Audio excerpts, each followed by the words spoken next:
Not quite ready for a minute. Mr.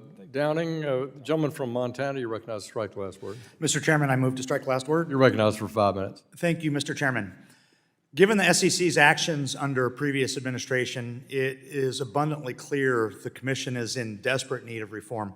You know, as a former Securities Commissioner for the state of Montana, I've had to deal with this directly in dealing with Gary Gensler's SEC with everything from pushing Green New Deal aspirations onto companies under his purview, which had nothing to do with protecting investors, to the complete ambiguity in digital assets. But I'm proud to co-sponsor and support H.R. 9329, the SEC Reform and Restructuring Act, to increase transparency, efficiency, and accountability at the SEC.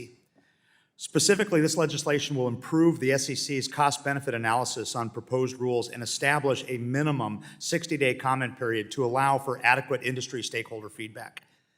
You know, time and time again, we saw the SEC under Gary Gensler underestimate the cost of his many rules and curtail the notice and comment period to rush through major regulations. You know, among other provisions, this bill also includes my legislation, the SEC Modernization Act, to eliminate unnecessary bureaucracy to make the SEC operate in a more efficient manner. I have a pretty strong business background, and when leading an organization, it is critical to consider ways to streamline the way things are done. Today, the SEC has 43 total offices, 36 of which are not in statute, and the SEC chair has more than 20 direct reports. This is not an efficient way to operate.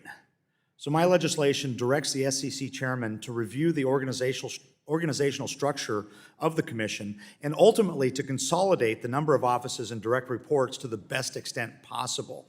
So this creates an increase in efficiency. The SEC will also be required to submit a report to Congress on legislative recommendations on how to better effectuate this reorganization. I want to say I really appreciate Chair Wagner for including my legislation, and I urge my colleagues to vote yes. And on that, Mr. Chair, I yield back.